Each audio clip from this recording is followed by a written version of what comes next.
Shalom, Bapak Ibu. Tuhan punya gudang jawaban, tetapi Ia juga memegang kuncinya, Bapak Ibu. Tuhan sudah menyiapkan jawaban doa kita, bahkan sebelum doa itu kita panjatkan, Bapak Ibu ya. Tapi tombol otomatis jawaban itu bisa Tuhan pencet saat ini, nanti, atau bahkan tidak sama sekali. Lalu untuk apa Ia menyiapkan jawaban doa kalau tidak dijawabnya? Pengamatan yang menyentuh sebuah misteri yang sedang bergumul di hati banyak orang percaya selama berabad-abad ya. Jika Allah sudah mengetahui doa kita sebelum kita mengucapkannya. Matius 6 ayat 8. Bahkan telah menyediakan jawabannya. Mengapa ada doa yang tampaknya tidak pernah dikabulkan? Untuk apa jawaban itu disiapkan bila akhirnya tidak diberikan? Alkitab mengajarkan dua hal yang berjalan bersama, Bapak Ibu. Yang pertama, Allah memang mengetahui segala sesuatu sejak semula ya. Yesaya 46 ayat 9-10 mengatakannya ya.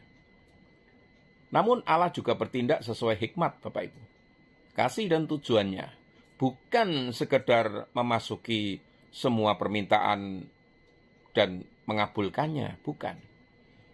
Coba baca Yakobus 4 ayat 3 atau 1 Yohanes 5 ayat 14 ya. Karena itu, jawaban yang telah disiapkan tidak selalu berarti hadiah yang pasti akan diberikan, Bapak Ibu. Karena jawaban itu memang tersedia. Tetapi hikmat Allah memilih jalan lain yang lebih baik. Sebelum mereka memanggil, aku sudah menjawabnya. Yesaya 65 ayat 24 dikatakan begitu. Bapak Ibu dan saudara-saudara yang terkasih, kalau Tuhan mempunyai marketplace, mungkin keranjang belanjanya sudah penuh ya. Ada paket kesembuhan, ada paket pasangan hidup, ada paket pekerjaan, ada paket mujizat, ada paket sukacita. Semuanya sudah dibungkus rapi, tetapi tidak semua paket langsung dikirim, Bapak Ibu.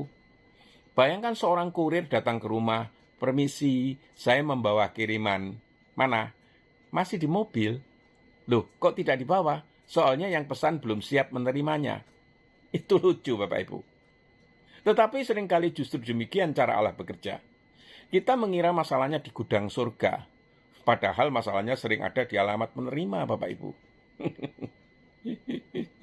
Tuhan tidak pernah kehabisan jawaban. Kita sering berdoa seolah-olah Tuhan sedang kehabisan stok ya. Tuhan, kalau ada masih sedikit mujizat ya, seakan-akan malaikat berkata, maaf, stok kesembuhan habis. Silakan datang bulan depan. Surga bukan minimarket, Bapak Ibu. Kasih karunia bukan barang diskon. Mazmur 84 berkata, tidak ditahannya yang baik. Artinya, gudang Allah tidak pernah kosong. Yang terbatas bukan persediaannya, melainkan hikmatnya menentukan waktu pemberiannya, Bapak Ibu. Kadang, kita meminta ikan, tetapi masih membawa kail berkarat ini. Bayangkan, seorang anak kecil berkata, Pak, belikan aku mobil Formula One. Umurnya 5 tahun. Akhirnya menjawab, sudah aku belikan. Loh, di mana, Pak? Ku simpan. Loh, kenapa, Pak? Karena aku ingin kamu hidup cukup lama untuk mengendarinya. Bukankah itu yang sering dilakukan Allah? Ia berkata, bukan tidak, belum. Kita mendengar tidak, sayang. Padahal yang terdengar di surga adalah aku sedang melindungimu. Ini. Ada doa yang dijawab dengan menunggu, Bapak Ibu. Abraham menunggu. Yusuf menunggu. Daud menunggu. Hana menunggu. Israel menunggu Mesias. Selama menunggu, kita sering berpikir Tuhan diam. Padahal diam bukan berarti tidur. Diam bukan berarti lupa.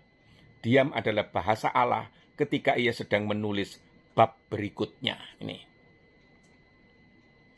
Ada doa yang dijawab dengan tidak. Nah, bagian ini biasanya jemaat mulai batuk-batuk ya Bapak Ibu ya. Karena kita semua itu suka semua ayat tentang berkat ya. Tetapi kurang suka ayat tentang penyangkalan. Paulus berkata, Tuhan ambil duri ini Jawaban Tuhan, tidak. Bukan karena Tuhan pelit, tetapi karena kasih karunia lebih besar daripada kenyamanan. Kadang Tuhan tidak mengangkat durinya supaya kita tetap memegang tangannya, itu loh. Lalu untuk apa menyiapkan jawaban yang tidak diberikan?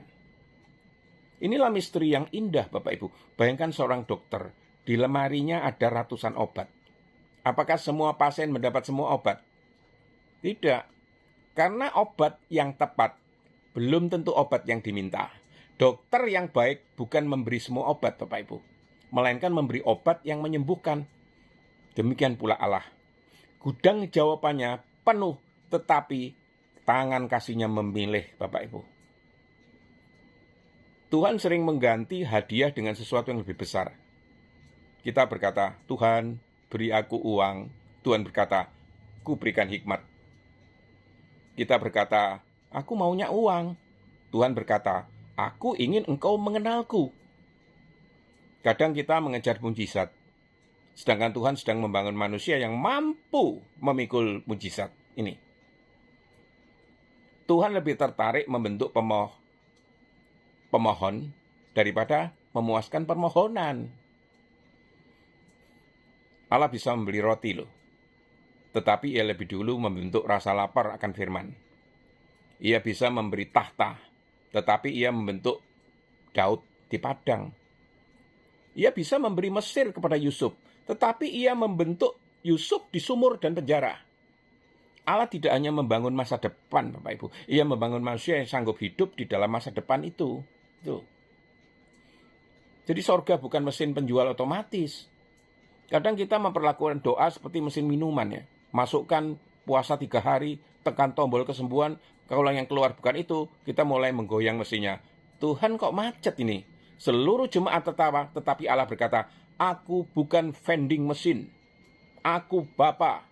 Mesin hanya mengenal tombol, Bapa mengenal anak, Bapak Ibu. Barangkali jawaban itu tidak hilang, Bapak Ibu ya, melainkan diubah menjadi sesuatu yang lebih mulia, Bapak Ibu. Semua doa manusia pada akhirnya menuju ke satu jawaban. Namanya Yesus Kristus.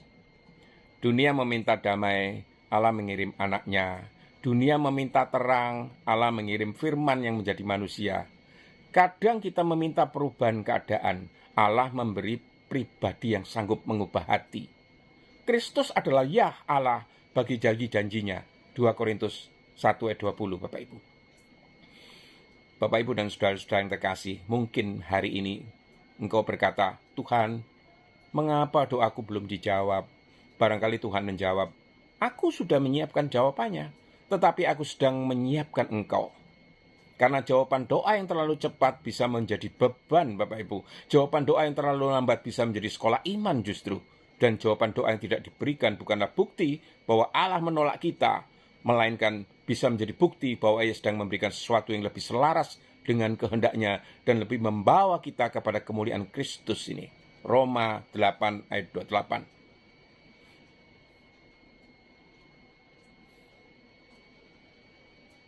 Jangan hanya percaya kepada isi tangan Allah, percayalah juga kepada hati Allah, Bapak Ibu. Sebab tangannya mungkin sedang menahan sebuah pemberian, tetapi hatinya tidak pernah menahan kasih. Maka berdoalah terus. Bukan karena Allah belum tentu tahu apa yang engkau perlukan, melainkan karena setiap doa adalah pintu persekutuan dengan Bapa. Dan seringkali setelah perjalanan doa itu selesai, kita menyadari bahwa mujizat terbesar bukanlah ketika Tuhan mengubah keadaan kita, melainkan ketika Ia mengubah kita menjadi semakin serupa dengan Kristus. Itu.